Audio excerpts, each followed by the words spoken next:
My name is Dennis Morgan with D.L. Morgan and Associates, and what we're going to be talking about in here for the next hour or so, and then we have some room for some questions as well, is that kind of prioritizing our funding or facing the storm, but prioritizing our funding as it relates to pandemic or other kind of issues that PHA is faced with out here as well.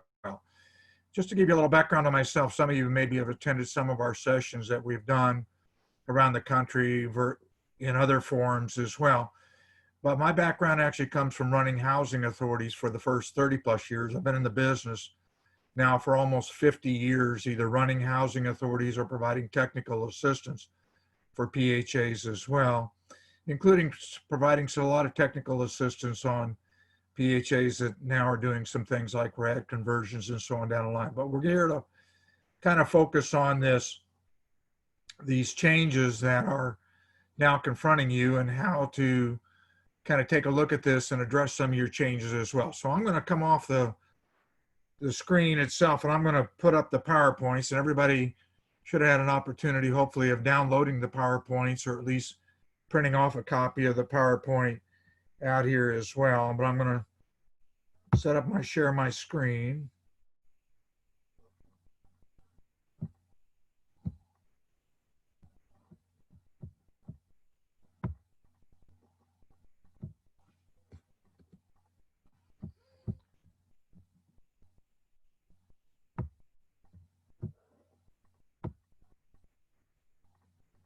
Okay, let me make sure I get this up.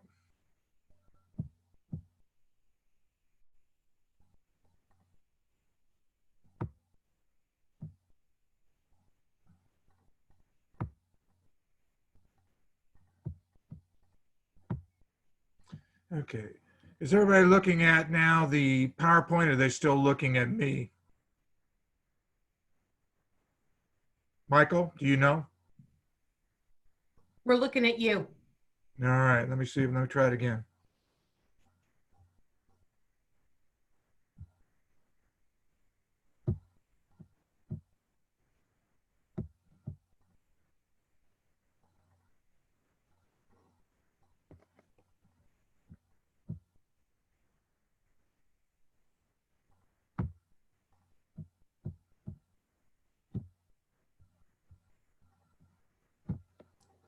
You should be looking at the PowerPoint now. Is everybody looking at the PowerPoint now?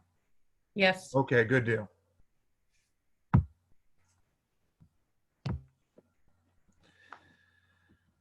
And so this is some contact information in case you maybe have questions a little bit later on and all that as well. I'm stationed down here in Sarasota, Florida, so we just came through and avoided the hurricane and all those things as well, which is another piece out here as well. But I want to talk about the very first thing is that your business is not changing, but how you do business is changing and changing drastically as well. And so how do I really prepare for these transitions, and how do I prepare myself for everything that is going on? And I think that one of the things that I want to stress is that these things don't get over quickly.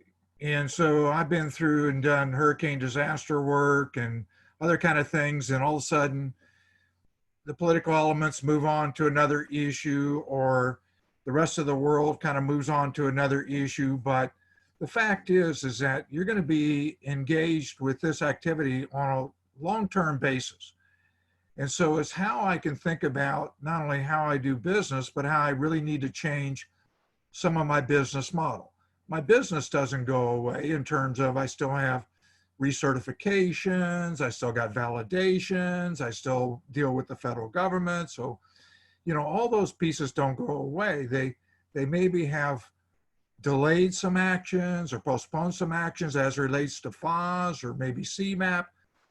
But as much as I can continue to go ahead and engage myself with keeping those standards high and not letting myself fall into one of these, what I call these little traps that kind of come along the way, that, well, HUD is waiving this or HUD is waiving that, or, and I need to think that I don't have to worry about that right now.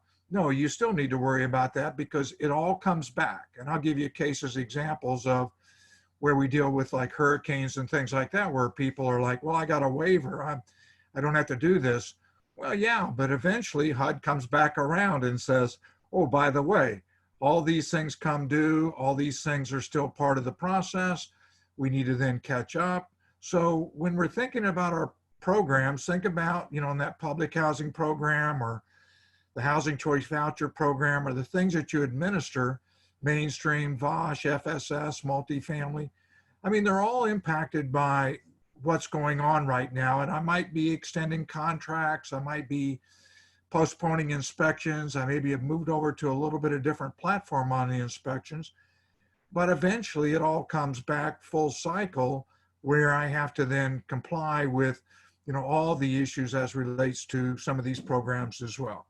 And then I have to be thinking in terms of this operation and how I want to do this operation within a safe environment as well. And it's one of the few elements that I've seen that we've ever gone through where it's not only having to, be concerned about how I'm going to be taking care of my participants in the program and working towards, making sure that they have that safe environment. But I also need to think about my employees and all the things that have an impact on your agencies as well. And, how, if I can't get this certification from a landlord that's refusing to give it to me, well, I might have to go out and mask up and still take an inspection on that unit. I want to use safe practices in terms of making sure my workers maybe are gloved or making sure my workers are masked or making sure that they're asking questions in terms of, does someone in here or has someone in here experienced, had the experience with the virus? But I still have to go ahead and use some of my due diligence in terms of, validating and verifying and doing the things that I need to do out here as well.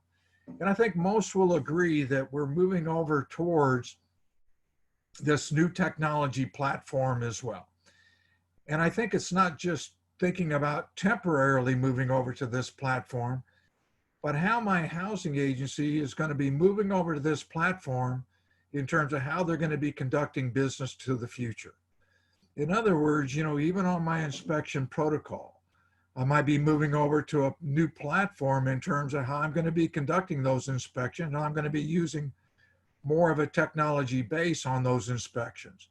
I'm going to be moving over to a newer platform on recertifications and using more of electronic media on recertifications or using Zoom conferences with my participants on recertifications, and how I'm going to be using a lot of communications via their cell phones as my method to the future, and not necessarily having them have to come into my offices to conduct a recertification or having them validate some of these pieces as relates to that, but they might be taking photographs of these documents and then sending them over to me in an electronic format as my method to the future as well. So it's using your technology and using the base that probably many of you will be moving over to a base where your staff might not even be coming into the offices, but maybe, a day a week or maybe 2 days a week in order to pick up certain things, but still being able to comply with all the other issues that you have out here as well.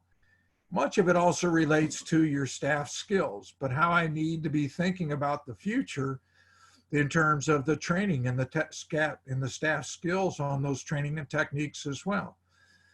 Sometimes we get into PHAs and it's not just a matter of they can't do the jobs, but it's a matter that they have not been trained on the necessary skill sets to do these jobs. In other words, moving towards this technological database that we're going to be using for the future and how to prepare my staff, for using some of this technology for the future out here as well. So your business is not changing, but your business model is changing in terms of how you need to be thinking about not only from a policy perspective, but using your websites more often in terms of the posting of the policies and the posting of the changes, how meetings are going to be set up into the future, even in terms of training. You're going to be doing a lot more distance learning out here and moving towards that distance learning platform for staff, which also means it's not necessarily a 3-day platform where we're in the room doing those pieces as well,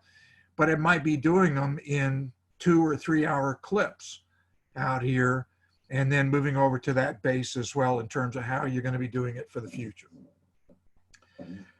In addition to that, I've always said anytime we get special funding, that we need to be also concerned with how we're then spending that money, because it also comes back where your auditors are also going to be reviewing it.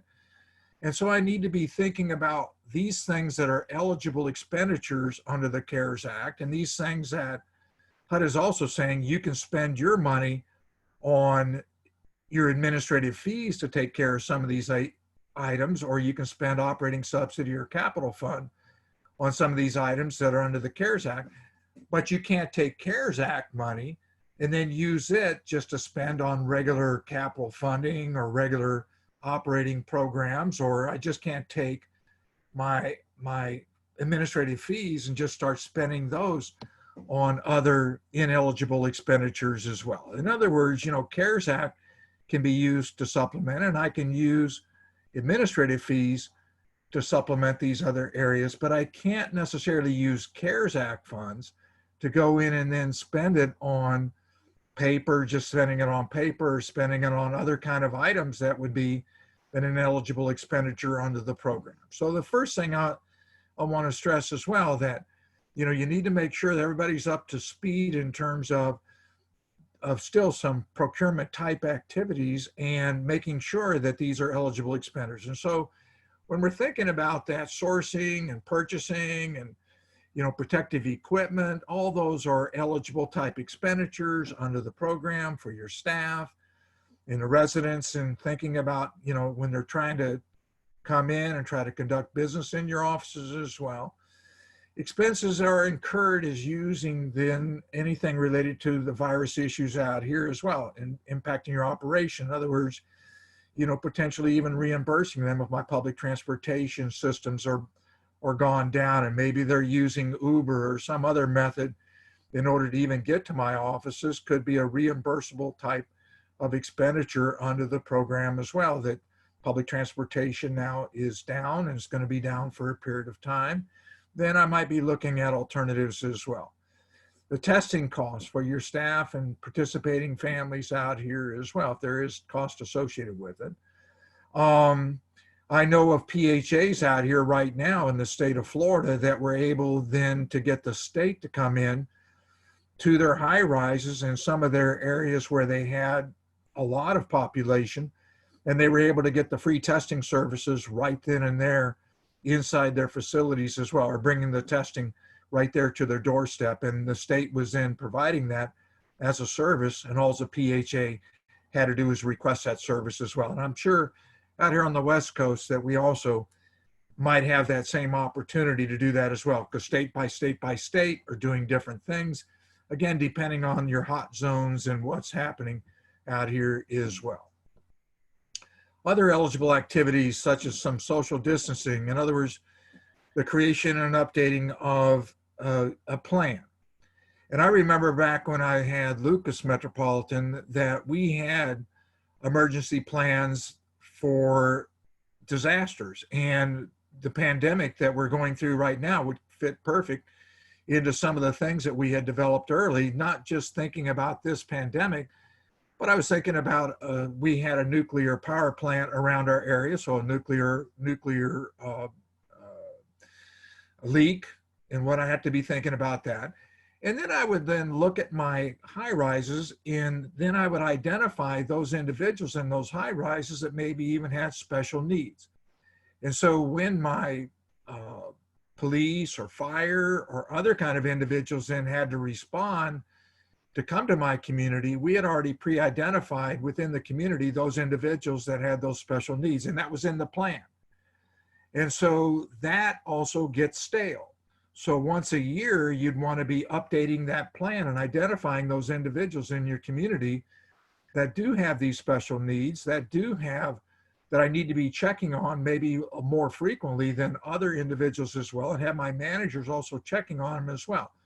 But having that plan laid out, and not only having the plan from your perspective, but when we did our plan as well, we would invite in the school system, we would invite in the paramedic side, the emergency side, the fire department side, the policing side, that were all engaged in our planning process as well. So it wasn't waiting for the disaster to happen, but it was all pre-planned, and everybody had a copy of our plan. Everybody knew, when we had identified these individuals as well with these special needs, how we were going to address those kind of issues out here as well, and how we're going to get them down through some of those stairwells and some of those other kind of issues that you deal with during the pandemics or during a disaster as well, because maybe the elevators in themselves are not functioning, or maybe the elevators have an exposure element in there as well that you don't want to continue that individuals to be heavily exposed to those kind of elements.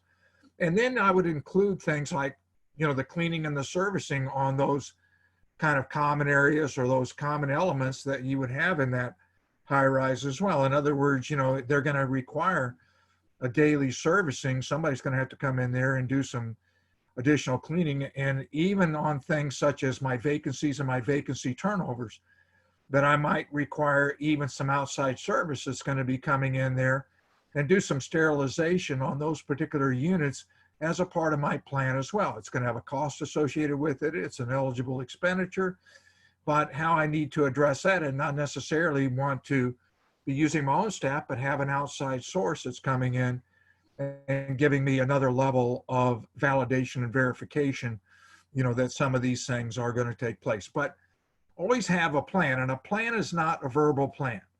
A plan is a written plan that's laid out by the agency, that's done with you and your staff and done with some of these outside sources, that is then agreed upon that this is how we're going to be doing it out here as well. And I remember early in the process that I saw a published plan that was done by the St. Paul Housing Authority. And it was an excellent plan. It was kind of laid out in terms of not only from a policy perspective, what they were going to be looking at and addressing, but also from a physical standpoint, also how they're going to be handling certain things in terms of not just thinking in terms of emergencies, but thinking in terms of even potential high priority items, and that plan is an ever evolving process, and also probably needs to be revisited every 30 days, because this is not, again, a short-term engagement that we're having in here, but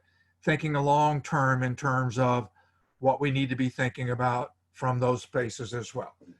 Some physical improvements to your office space as well, some remodeling of the space. In other words, what I'm seeing out here, that the recertification process might not go away, or my move-in process might not go away, but I still want a move-in process. I still want to fill my vacancy units, because I don't want to wait until December or whenever this thing kind of is phasing down or to the future, but I need to be filling my units as we speak out here as well. But how can I do this in a safe environment?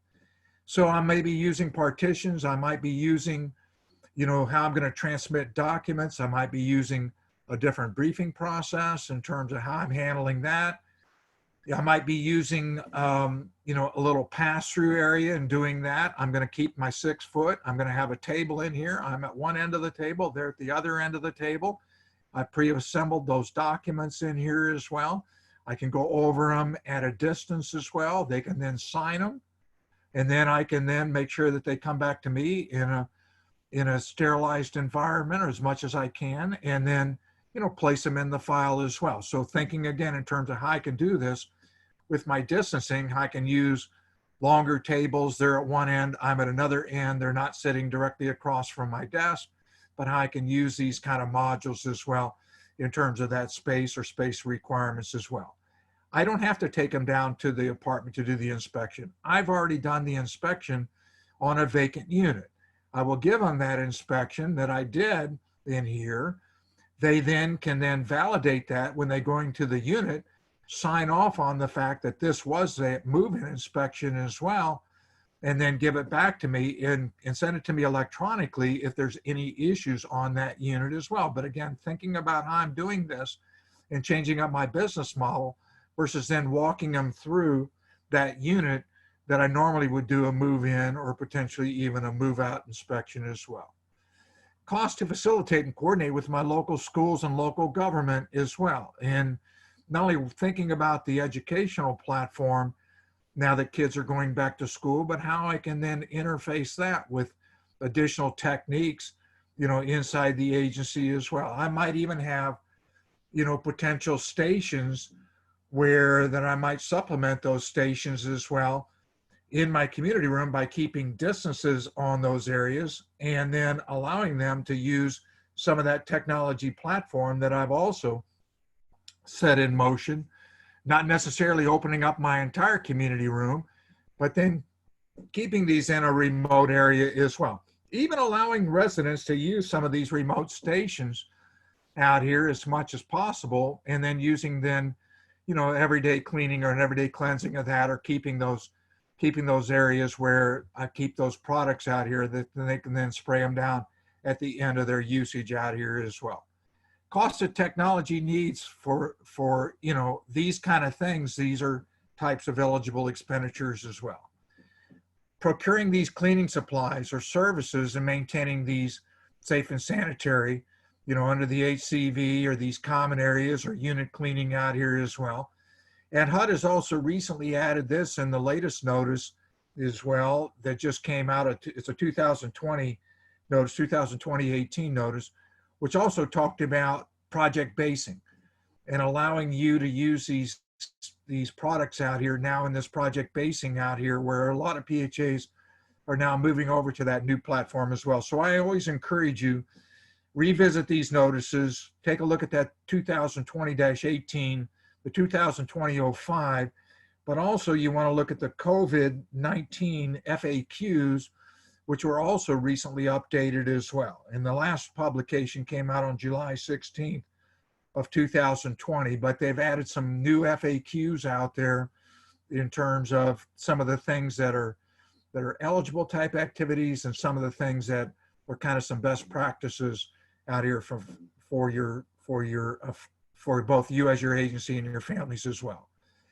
Relocation of then, staff and participating families then in some of these units as well. In other words, I might even have a family that has a contamination or a quarantine, and I might want to then make one of my vacant units also eligible and say, just go over to this unit, and that's where I want to quarantine. And you come out of that unit in which you have that individual with the potential high risk area, and I can use that other unit as a method to separate that family as well. It's an eligible cost and eligible expenditure out here as well.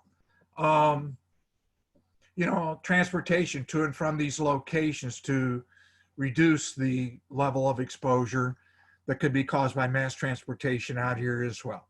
Some of the supportive services and vendors that also due to COVID-19. I know some PHAs have been using food trucks that will come by their sites and service their families through some of the food trucks out here as well, especially some of my high rises or when I have elderly disabled, to kind of break that up where families then can, get that food, but also, keep their distances when those food trucks also show up. I know of other PHAs that are working with the food banks and other kind of methods to have some products or have some food then delivered directly to their sites as well, where the residents then can either pick it up or in some cases the staff actually go door to door and then deliver some of the product, just drop it at the door and let families then go ahead and come out and then pick it up as well. Similar to what Amazon is doing and those things as well. In other words, just knock on the door and just leave it there for the families as well. And using some of those food banks or food bank elements to supplement that and make sure that, the families are still getting some of the nutritional needs that are taken care of as well. The cost of providing childcare for the children of PHA staff who would otherwise be working and children at home now due to school closings or other kind of things, are working outside what I call these normal schedules as well, is an eligible expenditure. And I know that like myself, I don't have necessarily all my children are grown, but I do have grandchildren. And I know that when they're at the house here and I'm trying to do all my work, it's a little more difficult to get that work done. So again, but allowing then staff, who have these small children, maybe some additional times or flex hours or whatever we can do to kind of still help them get their jobs done with this new environment that they're now working in with the children that are in the house. Because I can guarantee that if you have a 1-year-old or a 2-year-old or a 3-year-old that you were normally dropping off in a daycare and now they're in your house literally 24/7, that it is going to be more difficult to get what I call any normal productive time that's done as well. But the cost associated with that. Delivery of goods, including food and medical supplies, and then still complying with some of these CDC requirements out here as well for program participants. Public health related security costs of enforcement orders, of sheltering in place, or maybe visitor restriction policies as well on PHA owned PBV. And then I see that over here on even on public housing, that you might then set up visitor restrictions on these properties out here as well.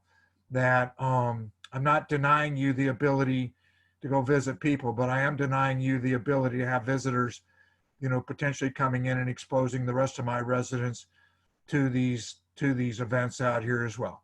Remember that you will still have to address such issues as reasonable accommodations, for our disabled population, still live-in aides, still caretakers, and still take those under consideration. But I want to make sure that we're practicing it as well in one of these safe environments and not jeopardizing the other health and safety of my other residents out here as well. Administrative costs also for Section 8 is implementation of other related activities that are not eligible HCV cost as well, for overtime staff that maybe have to come out and do other things as well. And you'll see that, you're not doing what I call business as usual, and maybe your briefing sessions. You might even be doing those through Zoom conferences, and you might be requiring your staff to do some of those things in the evening time, that and that's going to be their best method to communicate with residents out here as well. So, or using other forms of videos, or maybe now we're posting that video. We now do a video and we just put it on our website where people can come directly to the website and watch those kind of things as well without having to come into a briefing area. But we got to then make sure that we're taking care of reasonable accommodations, that we're also taking care of non-English English proficiencies as well. So LEPs, and making sure we're doing it in all these other languages, or if they need it in another language, that we're also addressing them out here as well, which might cause you to have additional costs. That is a potential eligible expenditure under the CARES Act out here as well. And then if you're not sure, if you're really concerned with some of the things, we can also go directly to the secretary on a case-by-case basis and ask for some eligible type of items that HUD didn't even think about. And occasionally they don't. In other words, they didn't think about project-based in the early days, but now in the second round of thinking, they did. In terms of the program as well, that you also have some foundation notices out here as well, where HUD gives you great flexibility to do other things, such as biennial inspections, such as recertification and your recertification process, regardless of coronavirus. And I've always encouraged PHAs to take a look at some of these policies, what's called these streamlined policies. So we have what's called the waiver policies, and much of the waiver policies relates to some threshold periods that end in July, or such threshold periods that maybe end in December, that I think in all probability, HUD might be extending some of these periods out here as well, especially in light of the fact that in certain areas, this thing is just not going away in any rapid motion out here as well. But when we're thinking about our 5-year plan and our annual plan and submission dates as well, this is foundation upon an early notice, that 2020-05 notice, which also has a lot of waiver provisions in here as well. In other words, not necessarily having to go through that the public hearing type of process in the normal process unless I'm making significant amendment changes to that plan as well. And there's ways in which you can still do the significant amendment change without having, and still keep that distances as well, and still meet the requirements out here as well. Thinking about that family income and composition as well, delaying the annual recertification. But I want to everybody highlight the word delaying the process. In other words, you may be delaying your annual recertification process, but it's not going away. In other words, you still need to be thinking about how I can still get this thing done with as many families as possible without having to delay the actions. In other words, let's say I have my elderly disabled population, and I can pull down the information off of EIV. Well, in that case, I can use EIV that would normally do my calculations out here as well. So why would I want to delay those? I can still keep those in a timely fashion and still complete that process and still meet all the requirements for both the annual recertification process and still be in full compliance and still have everything necessary for the file. And if the family wants a medical deduction, then just tell them, send it over to me electronic, take photos of it and send it to me as well. And I can then process you for the medical deduction if you're eligible for the medical deduction out here as well. So again, sending it out on a platform that I'm not necessarily delaying those kind of pieces, but I might be delaying that for other families that maybe are being impacted by Corona, or maybe they're being impacted in other ways as well that they can't necessarily, take care of it at that particular time. But I shouldn't be thinking about just delaying everybody. I can pick and choose these kind of factors that I'm looking for delaying the process as well. The other factors, such as the annual re-examination and the income verification requirements. And so we know that HUD in the notices as well also talks about that if I can't get access to EIV, then I can use documents such as self-certifications. And here again, PHA's their own worst enemies as well, because a lot of times they say, well, it's got to be, have a notary seal it. HUD doesn't require any of that. That's strictly PHA policy. And so, no, just get it over to me. Even if it's a self-affidavit, I can use it. I can then revalidate later on if in case I have a case of a fraud. But I can use these self-certifications now as my method. And HUD actually moved it up in the plateau in terms of the hierarchy and moved it up to the highest of the hierarchy as well. So you can use it now as a platform to make those kind of changes and make those kind of policies as well, even as a temporary or potentially until this thing moves forward with other kind of practices as well. They also talk about your interim examinations and how you think about your policies on interim recertifications. And so here again, most PHAs say that on an interim recertification that I'll make that effective change on the first of the following month after receipt of verification. But HUD also, and that's again, local policies, that's discretionary policy. Because you can also do recertifications retroactively, or at least implement it retroactively back to the date of the circumstances that maybe had occurred. In other words, my family is maybe delayed because of being impacted and can't get some of this information because of the Corona and can't even get it out and about because of the Corona or because of transportation issues.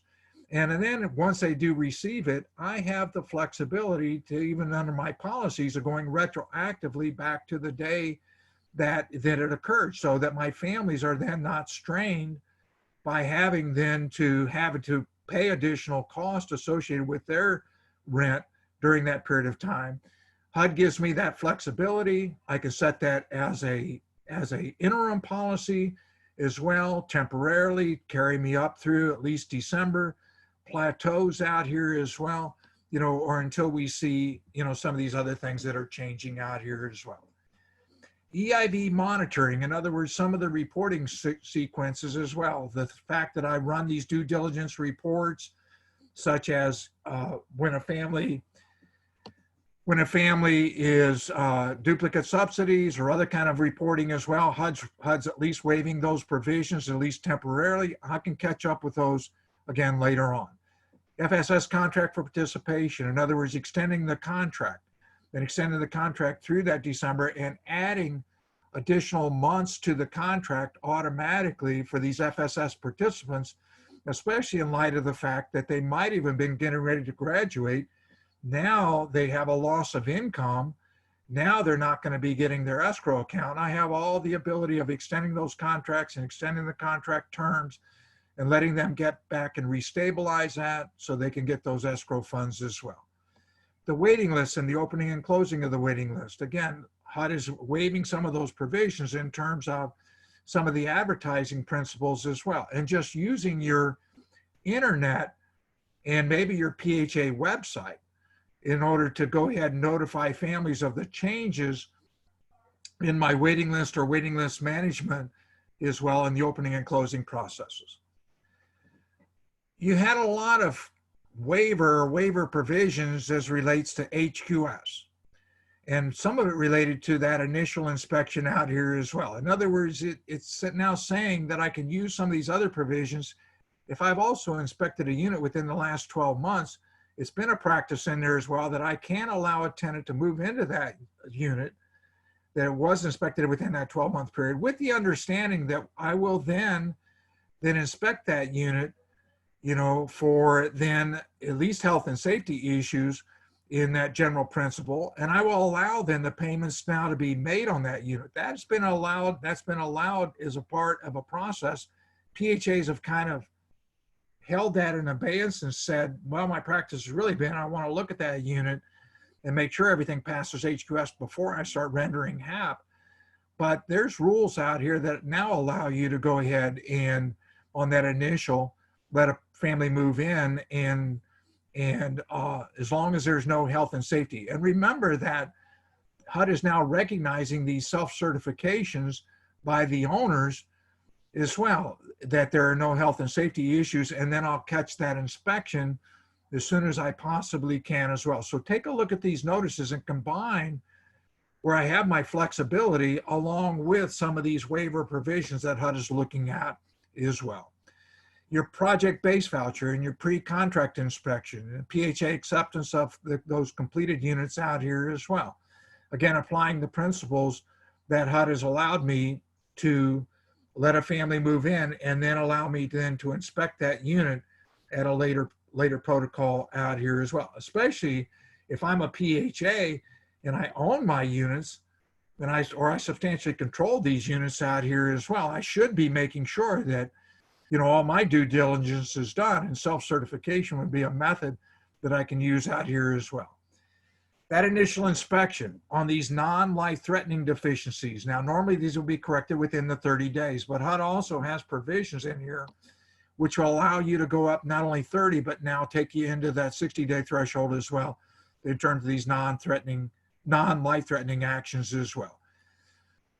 The initial and using alternative inspection options as well. In other words, if somebody else is inspecting those, then, you know, using these alternative inspection. And now we have a new protocol that allows me now to also be able to potentially film that unit and use that as my validation of the inspection. I just can't use snapshots, but I can use videos as my method to inspect. And I might even, I can actually use other individuals that have knowledge in terms of the inspection protocol as being able to do that. In other words, potentially my landlord can just take these videos and allow these videos now to be used as your foundation for inspection, probably coupled up with, again, a certification.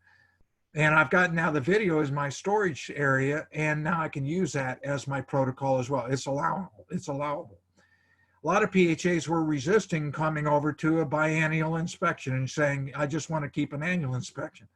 Well, this is your opportunity, and now I'm moving over to a biennial inspection platform that I now can do that. I've been in that unit since the biennial regulations have come out. So now I can move it over to a 2-year platform, and now I'll go back and I'll use then more or less in resident complaints or landlord complaints then to be some of my driving forces within that 2-year cycle as well. But it is allowable. It is allowable, and it will allow you to move over to that platform as well. My turnover unit inspections, and we talked about, if I've been into that unit, I can now use that turnover, and it's allowed then for my PBV HAP contract on substitute units as well. In other words, it used to say that I had to go into that unit, had to inspect that unit before I could bring it over as an added or substitute unit under the contract, under the PBV type program.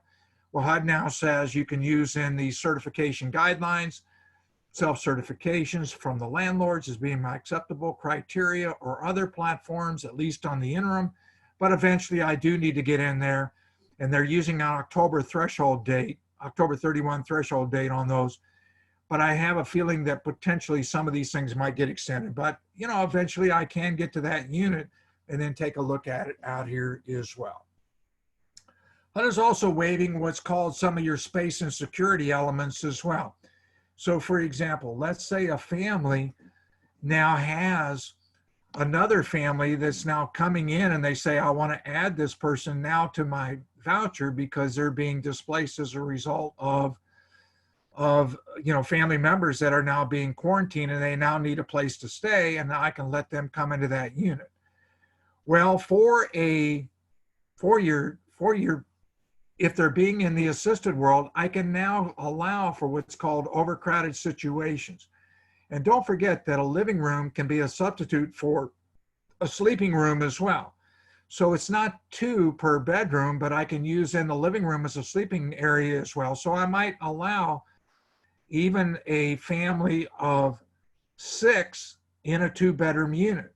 In other words, 2 in a bedroom, 2 in a bedroom, 2 in the living room. That's a family of 6 that normally my policies would say I'd only allow 4 people in there, but we'll allow 6 in here while we're in this corona stage. Now, they do not allow that for an initial inspection. In other words, for an initial, that if a family's eligible for a 3, then I'd want to put them in a 3, not necessarily put a family of 6 in a 2-bedroom situation. However, you could, as a reasonable accommodation, waive that as well if a family has those kind of situations for a live-in aid. For your homeownership option, that initial HQS inspection, HUD is waiving that requirement, but still requiring that I have that independent inspection on those units as well.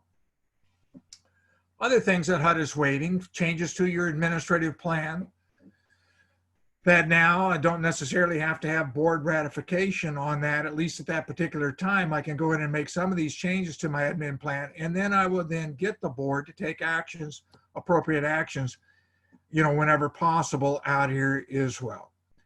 Information when a family is selected. In that oral briefing, we talked about using remote or using videos or using your websites, and all they got to do is click on the website in order to watch that briefing as well. The term of the voucher and automatically giving extensions for families to search, because it's going to take a lot more. And I know that some PHAs are also building in some landlord incentives out here and using some non-HUD resources in order to pay for some of these landlord incentives as well. I just saw St. Paul today was advertising and saying they're going to offer an additional $500 for landlords, new landlords on bringing new units onto the program, and allowing payment for that out here, as well as landlord incentives to engage in the process or the program. And I think they're using non-HUD money in order to do that as well. The approval of the assisted, when the HAP contract is executed, it now allows you to let them come in and allows me to execute the HAP contract after that family has taken occupancy as well. The 180-day provision, HUD's extending that 180-day provision. So for example, let's say I have somebody in the hospital or somebody in a nursing home, and they're going to be out for a period of time. So HUD is allowing that 180 days to go past the 180 days and allowing that to, again, continue to occur. And they're using now a drop dead period of 12/31 for that period as well. And I have a feeling that they'll probably even extend that for certain cases out here, even past that 12/30. So you might want to take a look at that as well. So it's not automatic at the 180 days that I'm dropping them from the program out here as well. Increasing the payment standard. HUD is saying, even if I'm delaying the process for the payment standard, that for the annual recertification, I can still implement the increase in the payment standard as I normally would at annual recertification processes as well. So even if I'm delaying the annual recertification, I'm not delaying the process on implementing my new payment standard as well, which means my family is going to get additional benefits in the program. HUD is also saying that for your utility allowance schedule, that normally you then have to have that whole review done within that 12-month period. HUD's now allowing for extensions under that period as well. The HCV homeownership counseling, I can now allow a family, even though they haven't completed the counseling out here, I can still allow them to come over and use the HCV homeownership. But I would encourage you to still have the counseling component, because you don't want that family to walk in without an understanding of the program, but do it remotely. In other words, set up a video, set up a form of a conference, set up a Zoom, so you can do the counseling through that network, and not necessarily have them required to come into, a counseling agency, at least at this point in time, in order to get that particular service component. For the FUP program, they've also, that youth age eligibility, they've upped that one more year as well. So if you're running the FUP program, you might want to take a look at that piece of the elements in terms of updating the additional 1 year for them for eligibility purposes as well. Public housing, a little bit different. Public housing also is for your capital fund closeout. HUD's extending that for 1 year, obligation 1 year, expenditure for 1 year as well.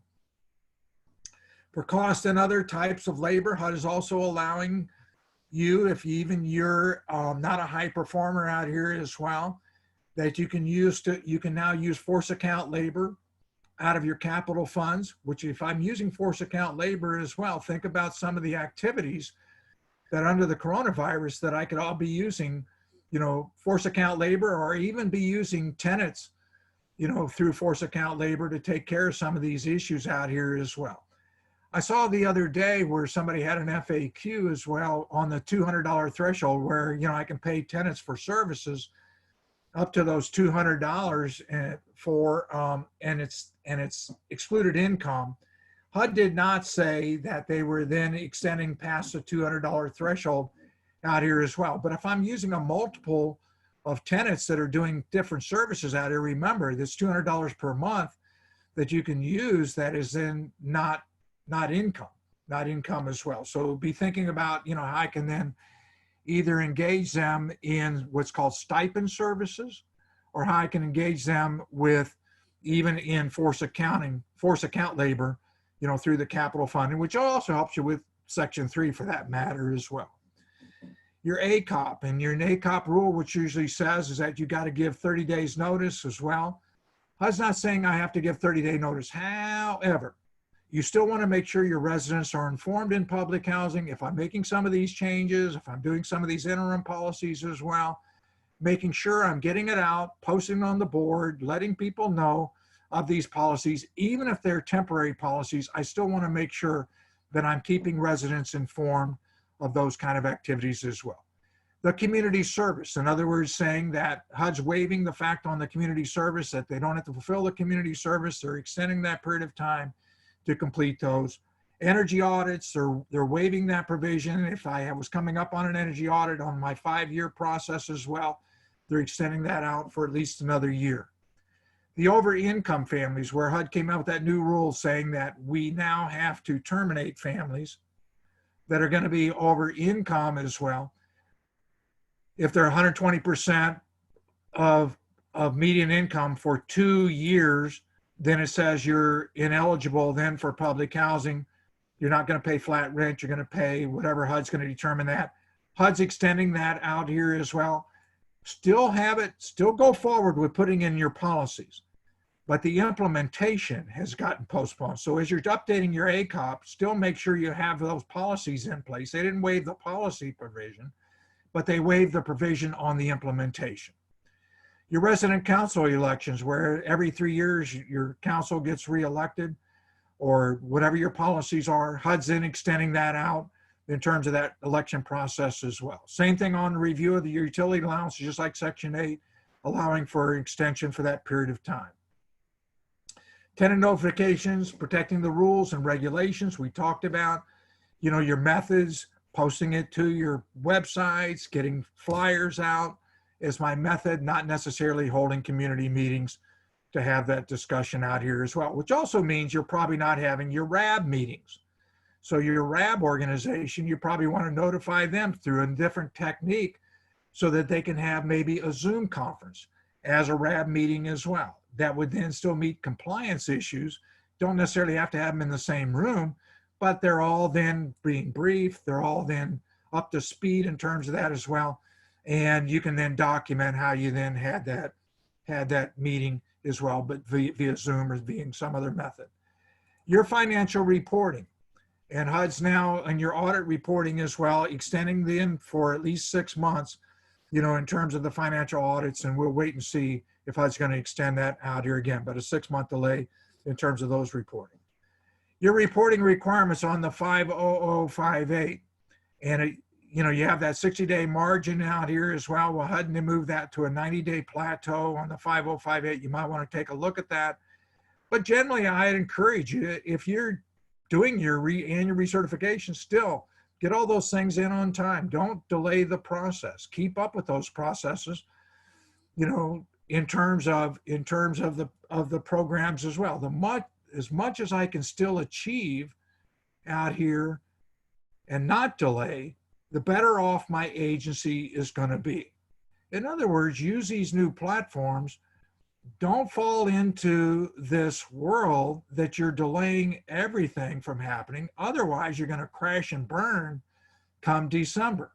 That all of a sudden, everything is going to be, I got to get this done, I got to get this done, I got to get this done, and it's just going to create your next problem as well. Another rule out here that a lot of PHAs didn't think about or didn't implement as well is what's called your 90% rule. Your 90% rule is if you're on fixed income, that if 90% of your income is coming from fixed income, they didn't say that I recertify every 3 years, but what you do is just pull EIV and you can use that other income, that 10% threshold, other income, you can carry that for 3 years. And then every 3 years, I just need to then revalidate that information. That's called the 90% rule. You can implement that rule without coronavirus. And I encourage you to rethink your way through that rule. Here again, pull EIV. I only have to then revalidate those pieces as relates to income every 3 years, and use that other rule as well, which is your asset rule. Your asset rule says I'll validate that at the time of admission, and then I don't have to revalidate that. If the total value of the assets are below $5,000, I don't have to revalidate that, but every 3 years. So they can self-certify your first recertification, second recertification, and then I just need to revalidate it every 3 years. That'll get you through everything that we're talking about right now with these assets, and probably 95% of your families' total value of assets are below $5,000. Here again, don't waste your staff's time getting these statements. Don't waste your tenant's time getting these statements when, in fact, I already have these provisions. I can just put it in my policies and I can already implement it regardless of coronavirus. And if I want to change it later on, I can still change it later on, but it gives you great flexibility. It's first called the 90% rule related to income, but the second rule relates to validation of assets, which has been about, and it's called streamlining assets. And it's been out now for the last 3 years or so. And you can just put that in your policies and save yourself a ton of time. And it's going to save you a ton of effort out here and save staff a ton of time to get these, that were getting these bank statements all to the tune of 5 cents that they got in interest or 10 cents that they got in interest, that didn't make a hill of beans when it came to the calculations, that you're just sending your staff out and chasing their tail as well. Moving over to as many electronic formats as I can. I generally encourage you, gather all your family's email addresses, gather their cell phone numbers so that you can communicate with them via the cell phones. Remember, I can send them these things via these electronic formats, and it is an acceptable format. HUD says as well, these electronic signatures are also allowable. The only thing this HUD says you can't use an electronic signature on is the ACC, the Annual Contributions Contract. So as much as I'm using electronic signatures, use them. Use them. It's validated, you know, it's an acceptable practice. It's an acceptable practice on contracts out here as well. You know, and these other platforms. Set up your areas where, again, I'm using, you know, Windows or other kind of platforms. It's separating me from the family as much as possible. Good area for intake, good area for processing that you still want to do out here as well. And keep those staff safe. Now, I know a lot of you as well will also put the device on your staff forehead, you know, when they're coming into your offices, or put the device on even a resident's forehead if they're coming into my offices. Safe practices. You know, just like when you're going to the doctor, or just like when you're going to getting a, you know, a blood work, where they're going to stick it on your head. And if you got a temperature, you're not coming in. It's real life out here as well. And you want to make sure we're doing necessary protection. In other words, maybe even my inspector is carrying one. If I've got to go into a unit that has a resident in place, I'm going to keep my 6 feet, but I might not be one to go into that unit unless I'm checking their temperature first. It's an allowable cost. You know, go ahead and purchase them and use them in the field out here as well. I don't think anybody is insulted out here that knowing that we're using some of these practices both for ourselves and for our residents. We're not trying to spread any of these activities. We're trying to, you know, corral the activities out here as well. And I think residents are extremely cooperative with all the things that PHAs are trying to implement out here as well, and trying to work with you in terms of some of these actions. Using that remote distancing out here as well, and keeping those 6 foot and keeping my areas masked up. I had somebody call me the other day and said, well, a landlord didn't want to give me a self-certification. What can I do? Well, put a mask on an inspector and send them out. You know, go ahead and send them out and keep 6 feet and ask questions as well. You're still in compliance on that particular unit. Even my landlord's not doing that, so I got to use alternative B. So always have alternative B and alternative C out here and ask those questions. Think about maintenance, but not just thinking about emergency maintenance, but think about high priority maintenance as well. That some of these items are not classified as emergency, but you know, I might have a refrigerator down. I might have other kind of activities that I need to make sure that I'm taking care of some of these high priority items as well. I might still be wanting to do other activity in these units as well. I know a lot of PHAs have pulled everything out of their community rooms and locked them down, you know, but you know, that I might want to be thinking about, you know, how to use some of those stations out there in electronic format out here as well. Still taking care of my vacancies. There's nothing to prevent a maintenance personnel from taking care of some outside work, taking care of vacancies out here as well, still prepping up units. So it's not just, we're only going to do emergencies, but we're going to take care of other items in which you can be operating by yourself. You can still take care of an 8-hour workday and still take care of some of these items that we've been deferring out here as well. I was just at a PHA out here and they were deferring all vacancy work. Well, this PHA is now accumulating a ton of vacancies that it's going to have to address. No. We still want to be sending our maintenance personnel. There's no reason to prevent them from going into a unit, painting it, cleaning it, getting it ready for that next tenant out here as well. They don't necessarily have to be working in a team, but they can be working by themselves, you know, to take care of some of these tasks, or using contractors to also supplement that work out here as well. So don't think that, again, I just take care of emergencies, but think about all the other things that maybe you were delayed or deferred.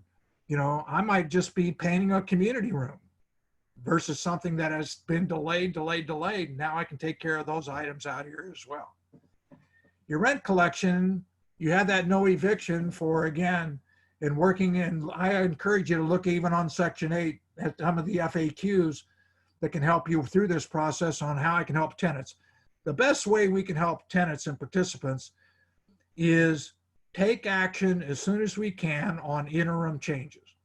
In other words, report it to me and I can make these changes. HUD is giving you additional proceeds because they know that your HAP costs are going up. They know that your rents are now going down in public housing. And so they're giving me proceeds in order to take care of some of those issues as well.